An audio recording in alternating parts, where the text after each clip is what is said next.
1 second. She says. Just going to take that off. Apparently. Bear with me. We've got to take something off. There we go. So, good afternoon, good afternoon, good afternoon. We are here with you, Steve Brown. How are you? I'm very well, thank you. It's a privilege to be here for the Friday Live, and I've been excited for this all week. It's great to be speaking to you, MJ. Oh, do you know what? I can't believe that we're here. It's been such a week, and I'm grateful that you are with us here.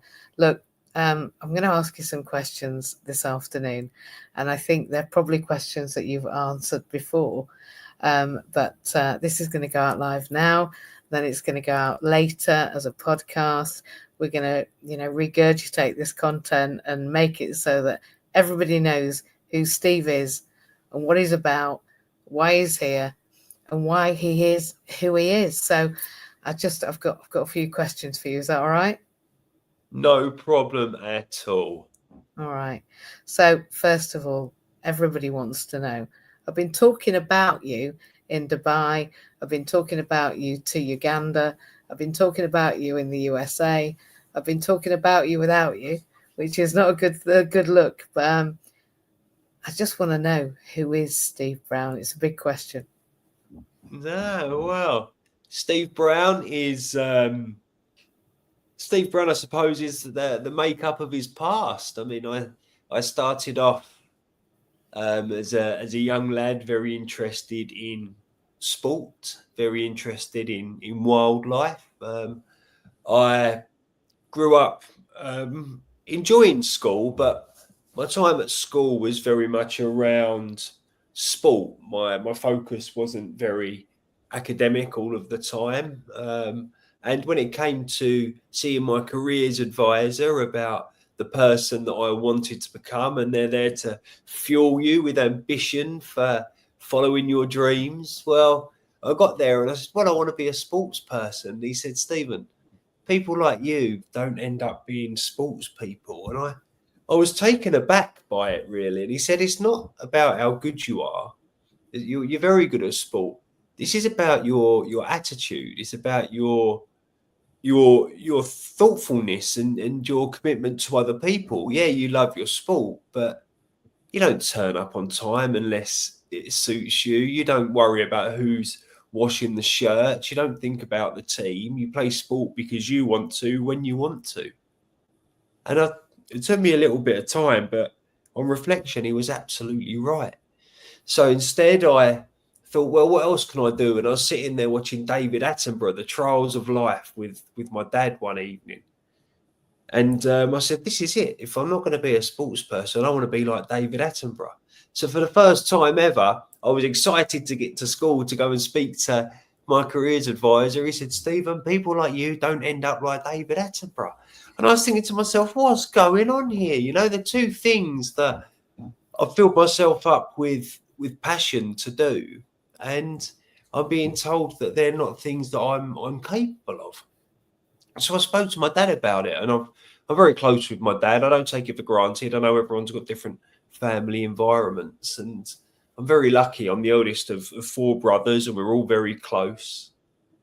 And my dad said, well, what can you do that is going to help bridge that gap, get you to where you want to be? And I thought about being a cameraman. If I can't be out on pitch playing football, maybe I can be the closest person to the action. If I can't be David Attenborough, then maybe I can go along with him and record it all. So I went to university. Now, university for me was just a word. You know, I didn't know anything about university. Didn't have any friends that went to university. And when I got there, it was hard, really hard. But I got through it, and off the back of that, I thought, before I settle down in this great country of ours, I'm going to do some travelling. So done a bit of time away. And I was working in the south of France as a cleaner on a holiday resort. Now, a lot of people listening might think that that's not the most glamorous job in the world, but I did it and I loved it. And it's funny how things unfold.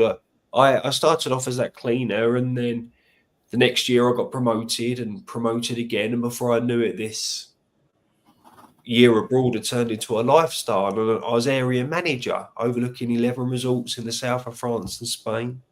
Wow. And then from there, I was at a friend's house. It was their birthday. I cooked a meal and carrying the plates out onto the balcony to have our meal, I caught my foot and I tripped and fell. And when I landed on my bum, but I was looking up. My head went backwards over my shoulders, and that was my neck broken and me being paralysed. I was in hospital in Germany for a while, in intensive care. Then once I was stable, I was flown back to England. Then I went through the process of hospital. And while I was there, I was introduced to wheelchair rugby. And when I was introduced to wheelchair rugby, I thought to myself, look at these people with their confidence and their drive and their passion and their thirst for life. You know, they were amazing. I thought there's no way they've been through what I've been through.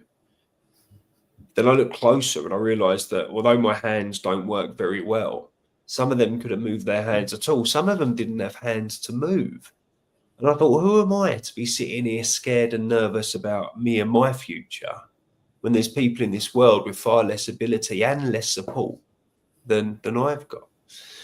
So I changed my attitude. I got through hospital understanding that if I wanted to be anything like them, I had to do what had to be done. And I had to swallow some pride and go through learning how to get dressed again and use the shower and all of the things that people take for granted that I had to relearn.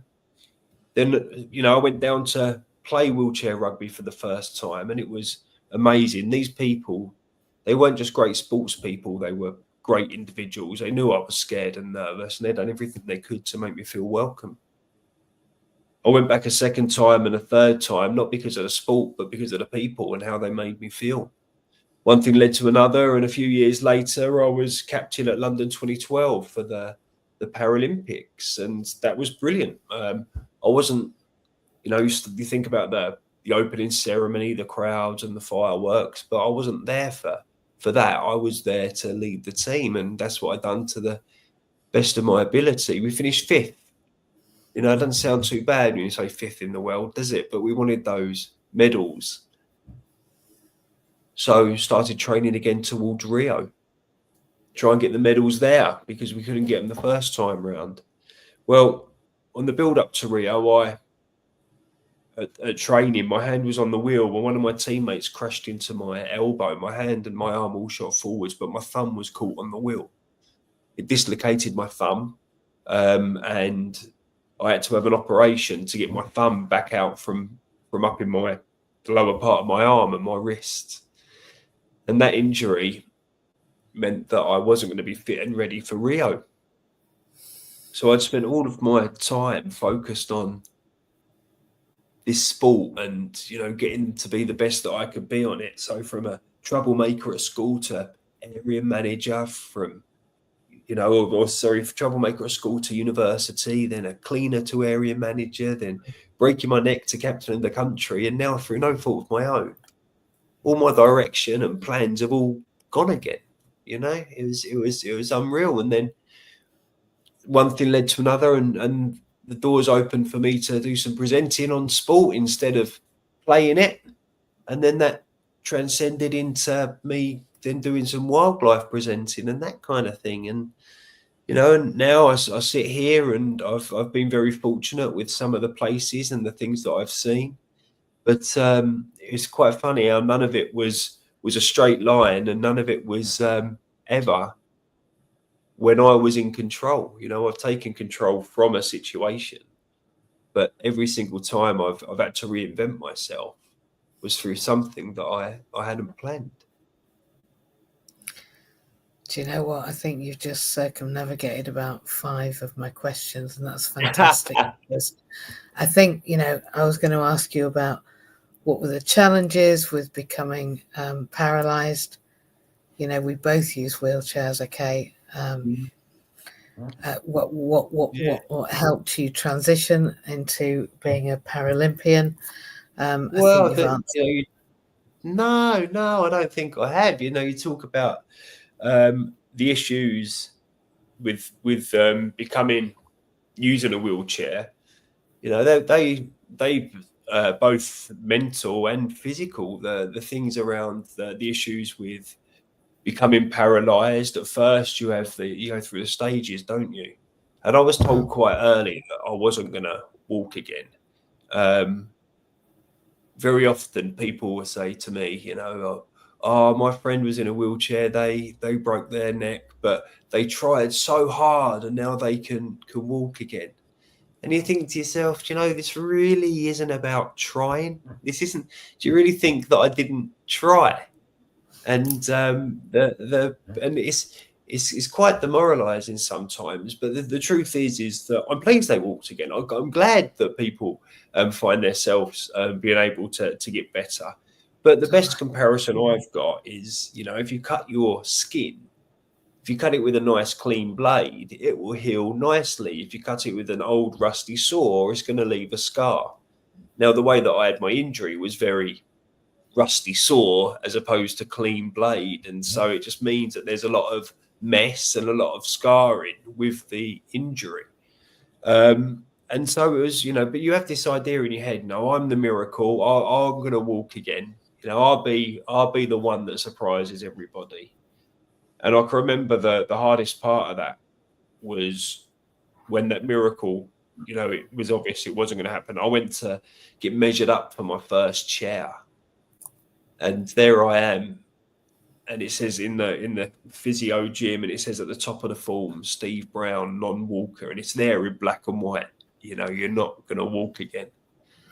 And that was so hard. That was the first time I cried in hospital. Was around that. And then the frustration that kicks in with not being able to use your hands properly, or the issues that being in a wheelchair cause. It's not just about walking, it's about reaching for things. It's about not being able to join in with things the way that you would have done before. And it takes an awful lot of recalibrating. And some of it, you know, I'm still not entirely comfortable with now, believe it or not. You know, mentally it's hard. And I think in a funny way that my thumb injury mentally was harder than my paralysis, because with that thumb injury I'd already reinvented myself once. I'd already found a direction, and my thumb injury meant that after reinventing myself as an athlete, that was taken away from me as well. It's like, how many times, you know? And the psychological side of an injury in a lot of ways outdoes the physical side, because the physical side might be limiting in some ways, but mentally, you know, how much it limits you and how much you let it affect you and direct you and lead you rather than you lead in life. You know, it can be very tricky. I think that, thank you. No. I think that we haven't had enough time together. And I want to say thank you for being who and what and how you are. Look, you couldn't have said anything more pertinent to me. This morning, I've had two things today. The first one was, you know, the next thing you need to do, MJ, is get out that chair. And I'm like, listen, don't know what you're on about, but you're doing really well. You've done all that. You're going to get global awards. La la la la la. Now you need to get out of the chair. I said, well, you know, I don't know what am I going to do? Hover? I don't know. So thank you for that. And then the second one is, you know, I've been I think a teacher, a therapist, now a social worker. I think for people to experience a life that they deem is worth living in a wheelchair with chronic and disabling lifelong conditions requires a change of perspective and a change of paradigm. And I'm just thinking about the fact that you are reinvented and reinvented and reinvented again, the same as me, and the fact that you're on the television, right?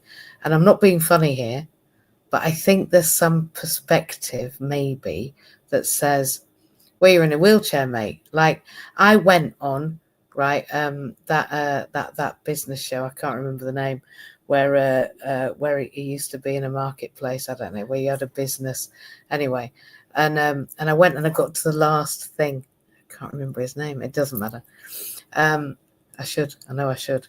But I got to the end of a business show and I realized that they allowed me in because I was good, but actually there was no way they were going to change the way they pick people up and put them in houses and all the rest. So I didn't get in. I just think that TV potentially isn't an industry that you can do if you're disabled. I'm just wondering what you think about what change you've seen since you started presenting in TV. Well, my first presenting gig was it was quite soon after my injury with the thumb. Of course, media and TV, media and sport go hand in hand quite a lot. And so it was common knowledge very quickly that I had an injury and I wasn't going to be going to Rio. And I was sitting talking to my brother about it, nervous and embarrassed and, disappointed that I'm not going to be going to Rio. I've lost my captaincy. I've lost my place in the squad. No, I wasn't in a good place. And my brother was saying, come on, Steve, you've bounced back from worse things than this. You're going to be fine. And I was arguing with him, like, what do you know? As if it was his fault. And I got a phone call during that time, and it was the BBC saying, Steve, we understand you've been dropped from the squad and not going to Rio. I was like, all right, thanks for rubbing it in. It's too early for interviews. I don't want any of that. They said, no, Steve, it's not about that. We've got the Invictus Games coming up. We need somebody to work on that and do some presenting and bits and pieces. No one knows more about the sport than you. Would you be interested? So, of course, I said yes. And I got another phone call a little later, and it was Channel 4 saying, Steve, we understand you've been dropped from the squad. And if you're not going as a player, we'd love you to come as a presenter and as a pundit to share your knowledge of the sport.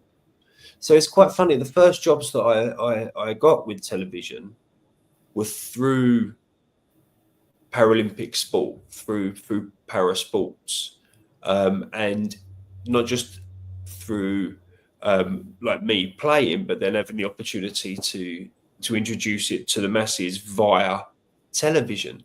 And I realised then that while I was playing wheelchair rugby, I thought I was trying to be the best player I could be, but I'd actually learned how to communicate I'd work under pressure, be prepared, all of those different bits that you need to be a top athlete are perfectly transferable into live television. And so that was where my transition came. And then the BBC sort of said to me, you're pretty good at this talking malarkey. Have you got any other hobbies or interests? And I was quite nervous to tell them about my passion for wildlife and countryside because of the accessibility issues surrounding that. But I thought, no, I need to be honest about this. I've said all right from school that I wanted to be like David Attenborough, like this is my opportunity to start that path. So that's what I did. I was honest with them and I told them that. And the whole idea and the way of going from a sports presenter where, of course, like I said, I was working on accessible sports in accessible venues with everything all set out for the athletes. So, of course, then in turn, they have to have it accessible for the fans and the people that are watching. So by definition, it's accessible to the people working on it. So I was quite comfortable there. But then when I started getting my first bits of work outside in the countryside, across fields and, up mountains and in the snow and all that kind of thing, it was quite tough. But I loved the BBC's attitude about it. They didn't just say to me, right, that one is hilly and wet and snowy. Let's get somebody else to do it. They said, give me a call, Steve. We got hey, we need someone to go husky sledding. Have you ever been husky sledding before? Yeah, it's up in the Highlands in Scotland. Do you think you'd be able to do it? So I'd say yeah, and then I would join the dots to make sure that by the time I got there, I could do it. And having the safety blanket actually of the whole team there to be able to help, to be able to support in whatever ways that they can and whatever I need has actually given me the confidence to try more things. And for me, it's as much about the equipment as anything else. You know, if you're going to the Highlands of Scotland as an able-bodied person, you're not doing it in your flip-flops and shorts. You're taking the right equipment for the environment you're going to. Exactly. And it's no different with a disability. I take the right equipment, whether that be the clothes to stay extra warm because I have trouble with my, heating myself up and my body temperature, or whether that's actually getting across from A to B, making sure that I've got the right equipment for the environment that I'm in. The same as you choose the right footwear. But then it's also, I'm not naive enough to sit here and tell people that I do it all on my own, because I don't. I have a lot of help.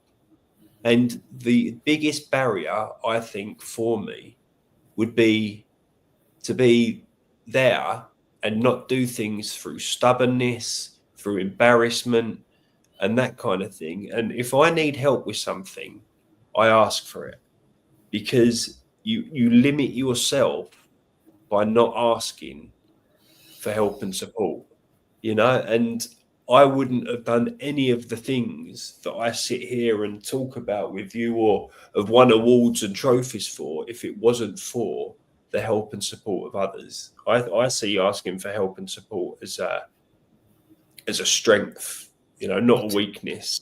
If you ask somebody for help and support, it shows them that you know you're not at your limits. It shows them that you want to be more and do more, and you want to achieve more. And that is, you know, having the confidence to say, I want to be more than I am. Will you help me achieve that? You know, that's a strength. That's not a weakness. Ask for help if you need it. You'll get a lot further in life with it. Trust me. You know, I think that advice is second to none, and I think I could take a leaf out of your book. You know, I don't think that asking is particularly easy. Whilst I will tell everyone it's not about me and it's not about you, it's definitely about us. And I have a fantastic growing team, I'm sure you know, and you've talked to me about the team around you. And I think they talk about a team around the child, but they should talk about a team around the adult. And I agree with you that it has to be about the equipment, the support, the provision, the travel, the possibility that that team brings for you, right? And I just would like to know if, as a person, and I am a person of determination, is what they call it in the United Emirates. We're not called disabled over there. I've just been there for 6 weeks, right? I'm a person of determination. I think we're all people of determination, Steve, but I love that phrase. I love the fact that we are the determined ones. And I think we have to be, because the built environment is very challenging. I think that accessing the built environment, as you've alluded to, isn't the easiest thing. I got on a bus earlier. Well, I would have done if it had had a ramp, but it had broken, so I had to get the next bus literally 20 minutes before we came on. I was desperately trying to get a bus around London. And I think that that you and I both know the challenges of the built environment. But I just wonder, if you were me approaching a new job, I'm about to reinvent myself again, because we have to do. And maybe I want to be in performance. Maybe I'm a bit of a performer. And you were going to give some advice to me as somebody coming into the industry. What maybe would it be? Do you have any for me? Yeah, I do. I think the first thing would be all of the things that anybody would tell anybody of any ability. You know, be prepared, do your research, make sure that you know what the expectations are. Look through those job specifications well, and make sure that you can link yourself to them, and you can prove that you've done them or achieved them, or you've got a way that you know that you can work towards them if you haven't. All of the things that come with just being prepared for an interview or being prepared for the next stage of life. But then beyond that, though, from an accessibility or a wheelchair disability side of things, the first thing I would do would be to check simple things like routes of travel, making sure, planning is all about planning, making sure that you've planned your route of travel, that you're not going to be surprised, or if the surprises do come, it's completely out of your control, like the ramp on the bus, for example. You can plan your bus journey, you can't plan whether you can get on the bus or not when you're expecting it to be accessible. So there's the planning side of things. Then there's also taking life with a pinch of salt. Now, what I mean by that is, of course, the world should be accessible, wherever you look, but you need to be realistic. There's got to be a level of realism as well. But it's the people's attitude around you that makes the difference here. So, for example, you go to an 800-year-old pub in central London. It's going to be a small corner pub somewhere. It's going to sell fantastic beer. It's going to do fantastic food. You're going to have a great time in it, but the toilets are downstairs. Exactly. Now, there's two parts. There's two parts to it here. The first part might be you don't use the pub because you can't get into the toilet there, or you use the pub and then you get there and you find out you can't use the toilet, but then you speak to them, where is the closest toilet? Where is the closest, bits and pieces going on? And when it comes to that kind of thing, they might sit there and say, sorry, pal, I haven't got any idea, you're on your own. Or they might sit there and say, actually, we've got to deal with cost, over the road or whatever. You need to look at where your options are. And the other thing is you've got St. Paul's Cathedral. St. Paul's Cathedral is the steps of St. Paul's. It's never going to be the long winding ramp of St. Paul's. You need to understand some things in life are just how they are.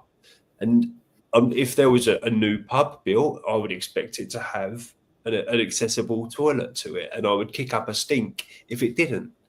But you also need to take it with a pinch of salt when you can't quite get to the loo, a pub that's 800 years old. And I know I've veered off of job applications, but I was just trying to use an example of whether you're looking for a new job, whether you're looking to travel the world, expectations need to be realistic. And of course, there's everything to fight for when it comes to accessibility, everything to fight for with equal opportunities within work and within work placements and within offices and within traveling the world. But nothing's ever going to be perfect. And you need to remember that the world's not perfect for anybody. It's not about being disabled. There's more challenges for people with disabilities, but the people with disabilities have spent their life planning, preparing, and working out how to overcome challenges. So they should just be proud of every time they do. And I'm proud of you and of me. I was just talking to somebody in the United Emirates about a lady who became spinally injured, and she was an air hostess.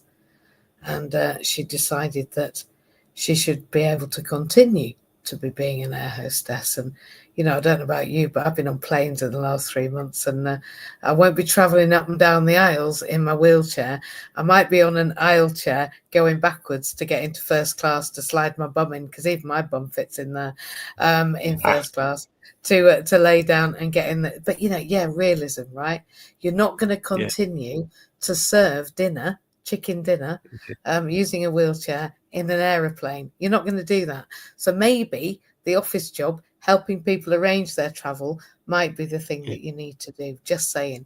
I completely agree with you. We need to be realistic. I think we need to be, actually aware of what is the limit of the world. And agreed, I've just been, round some London happenings, and I can get around some of it, and I can't get around some of it. And when I can't get around some of it, well, I do the other part, actually. So I agree. I've just been to one of those pubs, right? And what I do is I make sure I've been to the loo before I go, or I make sure I know where the nearest loo is, right? It's about being accommodating, isn't it? Planning. Isn't it? Exactly. Isn't it? Planning, Exactly. absolutely. And actually, I think that makes me better, because it means I have to plan ahead of time, and I look just boss in comparison to those that are like, wow, did you think about that? Well, yeah, because I didn't really have a choice. Look, thank you. I just want to say that you're phenomenal. The challenges are still there, but when we approach them with an inclusive attitude, not just of ourselves, but of other people's possibilities within the limits of what they've got to work with, I think that means that we have an attitude of gratitude, right? And I think that gratitude for a life that we deem as worth living, and a life that other people can facilitate with us, not about us, without us, as I alluded to earlier, is phenomenal. And it, I like it when people like me don't give people like me a bad name. But I do want to ask, what do you think, maybe globally, or even just in the UK, or maybe just in Steve Brown's life, do you think are the biggest barriers to inclusion for you right now? Yeah, I mean, you need to start and be honest with yourself. How much of a barrier do you put up when you know yourself? You need to start with what you can control when you talk about barriers.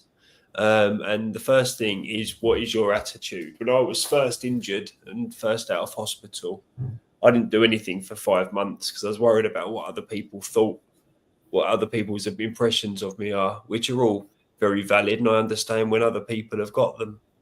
But now I realise that everyone's very busy with their own life, and they're not too interested about whether Steve Brown's in a wheelchair or not. And it took me a long time to get to that mentality. So you've got the barriers you put on yourself, in terms of the pressures and the mentality that you have moving through life and trying to negotiate it. Then the second barrier is the equipment that you use, because depending on the equipment you use, and my chair is a very lightweight, easy to move chair, means I can get it in and out of the car on my own, which means I can drive. I might be physically able to drive with the hand controls and things, but if I can't get my chair in and out, then what's the point of any of it? And that kind of thing. So you've got to look at the equipment you use, because the equipment you use will help you overcome the barriers that life puts up in front of you as well. Not every time, but a lot of the time. And then it's about having some initiative, and it's about realizing that it might not be easy, but things are doable. And if they can't be done, I said about in hospital, just to round this off for you a little bit, I said about the first time I cried. The second time I cried was when I went to go and get an apple out the fruit bowl. And I picked the apple up and I put it on my lap. And as I turned, the apple rolled off my lap and it went under the bed. And I burst into tears because of the frustration now that I can't pick this apple up. The cleaner, Lou, her name was, came in and she said, what's going on, Steve? You're not one for crying. What's happening here? And I can't get the apple, through tears. She said nothing at all to me. She walked straight past me, went over to the fruit bowl. I said, Steve, there's 3 more apples in the fruit bowl. Why are you worrying about that one? And that's where I'm going now. It's your attitude sometimes, with I can't do this, I can't do that. Well, you're going to be setting yourself up for punishment. If you're only focusing on the apple under the bed that you've got no control over and can't do anything about, then you're going to miss the 3 apples in the fruit bowl. You need to choose where you put your focus. You need to choose and be honest with yourself when life dictates that path isn't available to you. You know, look for the next path, look for another way to get there, or look for an alternative route to a different destination that you'll be just as happy with. You know, whether, you know, it's just, life isn't easy for anybody. For some people, it's harder than others, and you can't measure it. You can't tell how hard life is for someone. You know, it's all very personal. But there are physical barriers that get in the way of a lot of disabilities, but they only get in the way if you let them. Look for another apple, find another path. You don't know how much I love that. I think taking an alternative perspective is exactly the only way, is to look for another road, another way, another possibility.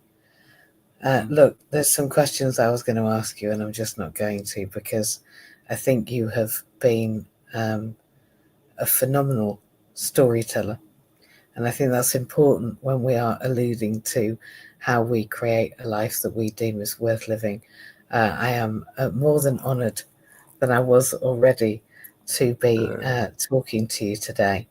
I've got a fun question, I think. I'm quite magical, right? I had quite a lot of goings on during COVID. I'm sure you know. They put a DNA on me. I managed to survive. I was intubated. But I believe that since then, and people hear this all the time, there's a crack in the universe, mate. And I have a direct dial to God. I think I'm magical, I'll be honest. I think that we create magic together. But my question is this. If you had a magic wand, I mean, you know, you haven't because you're not me. But if you had a magic wand and you had 5 minutes to use it, what would you do? Oh, wow. That's, oh, wow. Where do I go with this? Now, okay, so I don't know. I like to think I'm quite a considerate person, a kind person. I'd like to think that I'd use it to do some good in the world. I don't know how perfect I'd want to make the world, but I'd certainly want to make it fairer. You know, make a fair world at least. And I suppose I really like chicken nuggets, so a few more chicken nuggets occasionally. And but I think that, you know, if you've got any power, whether it's a magic wand or anything else, you know, using it wisely, using it carefully, and using it to help other people are the things to do. You know, you find a magic wand, you know, I don't know how much I would want to change the world in its entirety, but I'd certainly want to make it a fairer one. I think you're right, but I also think that whatever we do, right, impacts on everything else. So it's a really difficult question, because I think, well, if I change that, then that would change, and then what would that impact everything else, right? The ripples in the universe about making a change that is the change. But I think that a fairer world is going to happen when people like you and me speak up together. I don't think, as I've said previously, that it's about me, although clearly I'm important. And I don't think it's about you, because, you know, clearly you are as important, but together there's only you and me. And as you've said, nobody cares about Steve Brown being in a wheelchair, or MJ really, about what we're doing or where we're doing. But I think that together we're better. And I think that when we speak up and we metaphorically stand up and we say, you know, we can give ourselves a good name, and we can be a little bit imaginative about how we move through the world, and we can have a sense of humor, tongue in cheek. You know, things are challenging, but they can also be quite funny. And I think you've told me some great stories about your apples under the bed, and times when I've cried that ludicrously I could have made a different alternative decision instead of focusing on the thing that I was banging on about. So thank you for that. And I think you are a person that I will always look to find out the next story. And there's no wonder you're on the Lettyvision. I don't watch the television myself, but maybe I should start. Everybody tells me that Spring Watch is banging, and everybody tells me that Steve Brown in his equipment is fantastic. I have 4 wheelchairs, right? Because I think it's like shoes. Why would everybody have just a pair of slippers or just a pair of hiking boots? I'm not going to wear my hiking boots in Dubai in summer. So I have a hands-free mobility device. I have a 4x4 wheelchair. I have my local authority chair, which is robust and serviceable. And then I have my lightweight, active chair that allows me to just show how my biceps are developing. So I want to say thank you for you talking about the equipment, because I think it's important.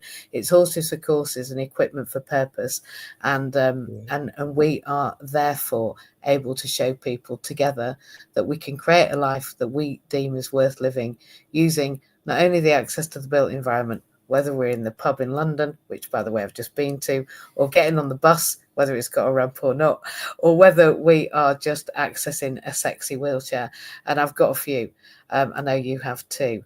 I thank you for being here today, and I'm sorry about the limits that we had with our technical situation at the beginning. But I just want to say, I know people will know who you are and where to get you, but maybe you could just let people know, if they do want to get in touch and they do want to say how amazing you have been and amazing you are. And I'm a super fan, right? You've got it now. I already was a fan, but now I'm a super fan. You've had it. I'm going to be following you to the ends of the earth in my sexy wheelchair. How do they get in touch with Steve Brown, that is the fantastic Paralympian and rugby player? By the way, I want to learn to play wheelchair rugby, because I'm just saying. I want to learn to play wheelchair rugby. I do. I think I'll be boss at it. I do. So I want to know how to do that, and I've never done it. So I think you can help me. And the Invictus team, I want to come along and learn to play with them too, metaphorically, as it were, and only in rugby. But how do we get in touch? How do people get in touch with you, Steve Brown? Well, I've got my website, stevebrownGB.com. And if anybody's got any questions or want to get in touch, there's contact me through there. I like that. Because you're going to have some fans that are going to say, you were here allowing inclusion and accessibility partners just an hour of your time. I couldn't be more grateful. Look, you're fantastic. And I'm being a bit sycophantic, but I am, because you're fantastic. And I wish I could be as good as you at being interviewed. I will literally spend my days now attempting to be just as fantastic as you. Thank you for being who and what and how you are. You are absolutely welcome. Thank you for today, and enjoy the rest of it. Look after yourself. And you, Steve. Bye. Thank you. Bye-bye, my love. Bye.